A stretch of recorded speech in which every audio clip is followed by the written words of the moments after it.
One of the things I got to talk about real quick, and I will keep this quick, is the difference between pull-ups and chin-ups. Now, a lot of people, if you ask them, their knowledge doesn't actually go that far, and that the best answer you'll probably get, and this is not a bad answer, it's actually very accurate, but one's done with an overhand grip and one's done with an underhand grip.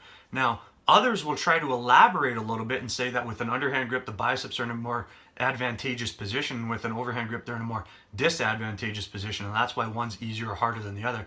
But what you're doing there is you're trying to pin it on a smaller, more weaker and insignificant muscle involved in lift and say that's why things are the way they are, when really you need to look at one thing. If you look at this one thing, you'll be able to understand why any exercise has the effect that it does, and it's direction of effort. If you can understand direction of effort, and that if you change the direction of effort, you're going to alter the recruitment pattern of the muscle responsible for performing that effort, then you'll better be able to understand why there's a difference between the pull-up and the chin-up, and why the difference is what it is. So I'll demonstrate real quick. Let's do an overhand narrowish grip type of pull-up or pull-down. So we're doing a pull-down or a pull-up. There's your direction of effort. Let's take a look with a neutral grip. There's your direction of effort. Let's go underhand grip, or what would be a chin-up. There's your direction of effort. Did you see a difference between those three? Probably not. It's nearly fucking identical. Now, what you need to look at is what muscle's responsible for that effort. And if we alter the direction of effort, what effect will that have? So the lat is responsible primarily for that effort. It's a shoulder extension type of movement you're trying to perform.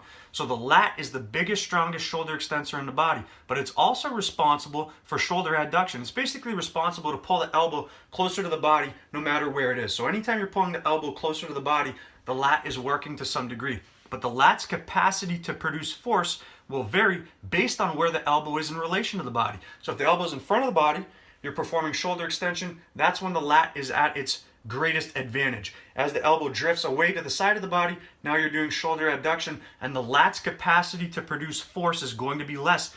This is why one is easier or harder than the other. It has nothing to do with the smaller, weaker, insignificant muscles.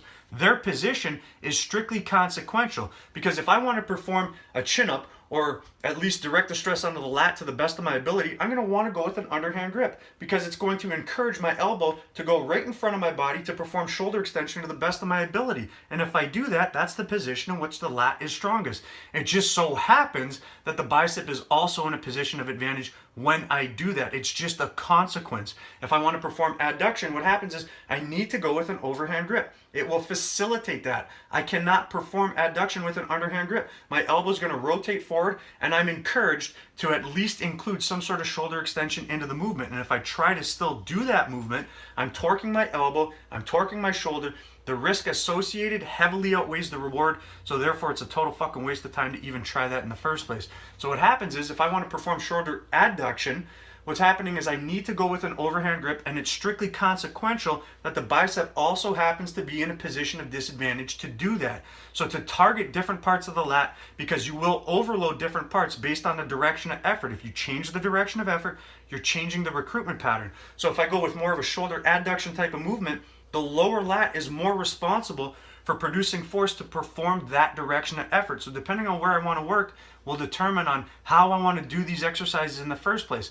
If I want to overload the lat a little bit higher up, I'm going to want to perform shoulder extension, and I'm going to want to use an underhand grip because it's going to encourage that the most. If I want to perform adduction, I'm going to want to go with an overhand grip because it's going to facilitate adduction to be performed. So depending on where I want to work will determine how I do the exercise in the first place. But it all comes down to understanding direction of effort. You don't want to look at the biceps or these smaller muscles and say, that's why it's easier or harder.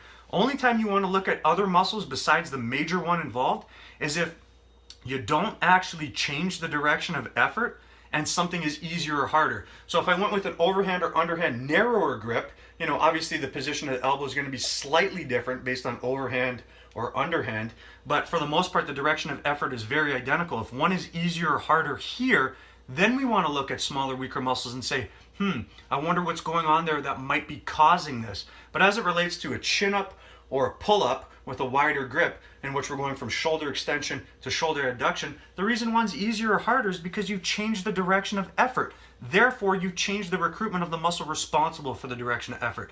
In one plane, that muscle is capable of producing more force than it is in the other plane. So when you understand this and you understand direction of effort, you can look at any exercise and say, oh, That's why that is the way it is. So I wanted to share that because a lot of people seem to think that it's the biceps that you need to look at. Why are you looking at a smaller, weaker, insignificant muscle involved in the lift and trying to pin it on that to say why one is easier or harder? You only look at that if you don't actually change the direction of effort and something is easier or harder. You like the information, share it, click the fucking button at the bottom, subscribe to the channel. I'll keep bringing you the best fucking information you're going to find as it relates to training to build muscle and get stronger.